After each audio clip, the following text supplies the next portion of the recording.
Thank you very much. So my name is Mostafa Zaghloul. I'm in the FMCG sector for the last 22 years.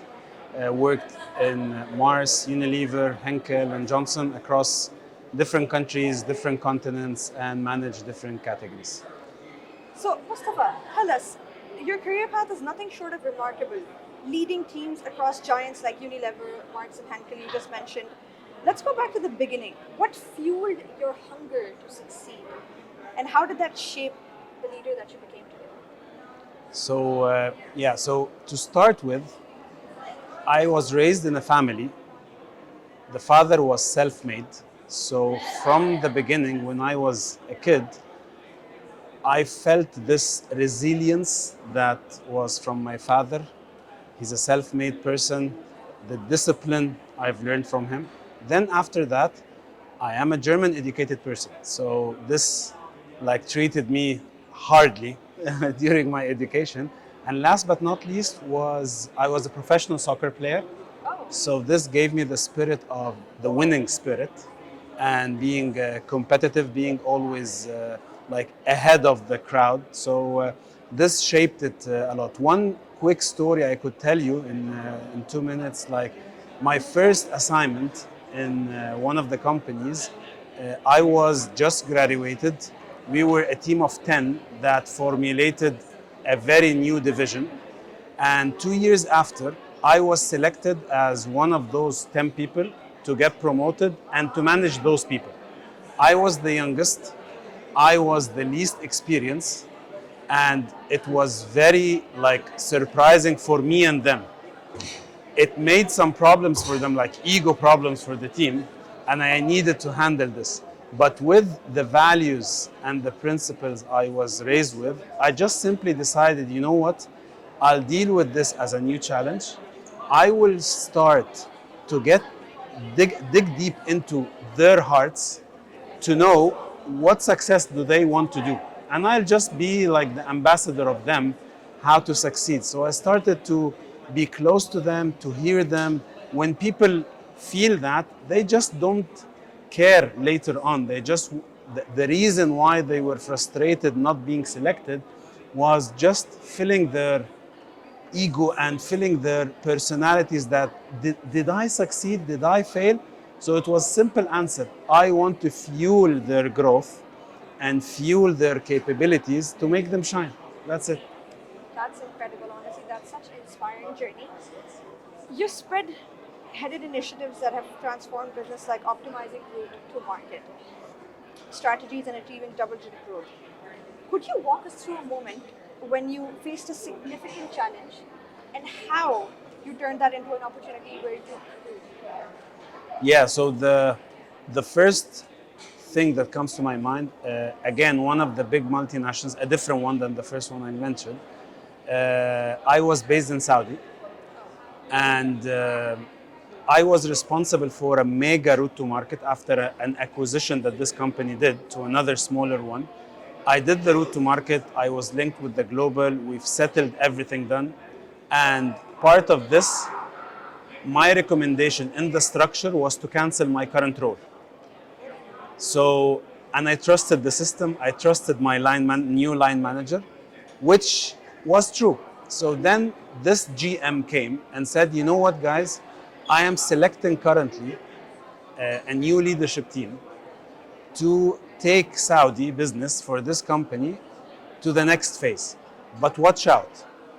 Before us, there was 2 or 3 leadership teams, if I could say that were fired because of performance in the last 6, 7 years. So we're on the edge. If you want to take the risk and continue this journey, we will whether shine and continue our career within the company, or we might be another leadership team that will get fired. So I simply accepted, the whole team accepted this challenge, and I took this assignment for almost 2.5 years. It was a sales role, managing the biggest part in Saudi for this mega company. I've simply worked on the people agenda, how to engage people. We hired, we fired, we developed, we invested in capabilities. We also worked on operational efficiencies. We had synchronization with the bigger strategy and the current strategy, and it worked. So after that 2.5 years, every one of us got promoted. Everyone moved to a different assignment. So I think, yeah, it paid off. The values that I just remember from this is have the courage, believe in yourself, and just if you're surrounded with the right people and you have the right capabilities, that's it. You deliver it with your team. Everything is doable with your team. That's such a splendid answer. So, you've led teams across multiple regions, consistently driving success in the most complex markets. But your personal purpose is to make a difference in people's life every day. That's what you live by. It brings a deeper dimension to your leadership as a person. Now, how does this purpose influence the way you build a team and you build the team culture and you empower individuals to grow both professionally and personally? Okay, so yes, my purpose in life is to make a difference in everyone's life every day. And this purpose I have identified 8 years ago, You live by it. and I live by it. So, leadership is about extracting or maximizing the maximum potential from people. And when people are seen, followed, challenged, developed, they just simply excel, they just thrive. I can tell you another short story about that. One of the roles I got in a third company, I was an external candidate that applied for this role. And one of my team members applied for this role to get the promotion and get the role, but he didn't. They chose me. So the moment I entered, I felt in his eyes like he had two fears. One fear is this guy will screw me, so the revenge fear. And the other fear was inside him, like he lacked some confidence. Like, am I not seen from the company that I have the right set of capabilities to manage that? So those were the two fears I needed to manage psychologically before even talking about business with this guy. So this guy, what I simply did is I started to talk to him, to listen to him, to see what are the areas of development, what are his strength points. And the simple approach with this guy was to make him confident back in the business, make him shine. So my style of leadership is not to be the one-man show or to be the one in front of the camera. No, I'm just in the backside, and I trust my system, I trust my management. So when any one of my team succeeds, it means by default that I succeed. So this is the approach I did with this guy. Later on, when I moved from this role, this guy got promoted. He's still in the company, although I left, and we're still personal friends. I know his family, and he knows my families, and kids are friends. So yeah, that's a real example of living the purpose and making a difference in someone's life. So he added value. Yes. You added so much value to With his life. pride, You made it with change. pride. That's honestly exceptional. So, in industries like FMCG, staying ahead of the curve is no small feat. What's your secret sauce for driving meaningful growth and also staying relevant in your super hyper competitive environment? I like the word secret sauce. So since I'm passionate about food, so it's a very simple answer. I have the triangular power that I always move with. The first axis is the customer slash consumer. So the answer, after all these years of experience, always lies in trade, always lies with our customers and consumers. I know that some leaders say, I know it all, I have the gut feeling, this is right, this is wrong, but that's not always true. Listen to your customers, engage with them, and you will get all the answers you want. That's the first axis. Second axis is about people. People, people, people, again and again. Empower people, engage with people, listen to people, juniors before seniors, develop their capabilities. That's the second axis, because people are the heart of the organization and they will be your backbone later on. And the Big on third, people. yeah, exactly.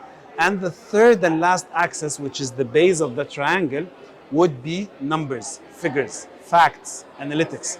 I know I'm German educated, so this is most probably part of my DNA. But when you talk business, always build your decisions on facts and figures, analytics. So decisions that are based on data always wins. Yeah, that's honestly great. I see you're big on people and focusing on them. That's probably why you get the return as Trying well. to, yeah, yeah. Yeah. So the FMCG world is evolving rapidly with shifts in consumer behavior, technology, and sustainability. Where do you see the biggest opportunity for innovation, and what advices would you give to the next generation of leaders that are stepping into this extremely dynamic space? Yeah. So the question has two parts. Yeah. If I would give an advice about the innovation part or the disruption that's happening in the market, two pillars pops to my mind. The first thing is digital. So yeah, I'm an old guy. We know this Gen X, Gen Z, whatever. But my advice would be go digital. So focus on digital tools, digital sourcing, digital trainings, digital transformation, everything that's related to digital. Focus on it, learn it. It's never too late. That's number one. The second agenda or topic that is very famous and will become more even famous is sustainability. So, and here I'm talking to all functions, not necessarily sales only. So if you're developing a product, consider sustainability in the product design. If you're developing a packaging, consider the planet and consider the sustainability. Even if you're talking to supply chain guys, consider supply chain deliverables and outcomes based on sustainability. So these are the main two topics that I would advise. The last part, when you said advices to the junior generations, the future leaders, the people that will take this Gen Z, that will take this stick from us later on, and I wish them all the best. A couple of things, I could talk for 3 days on that, but I'll just summarize it in a couple of points.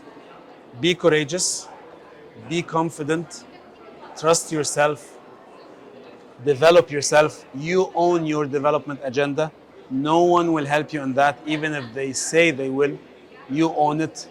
And last but not least, make mistakes. You will only learn from doing mistakes and doing some faults. That's it. That's key advice. I've never heard anyone say make mistakes. Yes, That's yes. quite interesting. Thank you so much. Whatever you said was so insightful and so inspiring, honestly. Thank you so much for being with us. Thank you. It's my pleasure. Congratulations on all your many achievements, and Thank you. just hope you have a splendid evening. Really appreciate it. Thank you for your time. Thank you.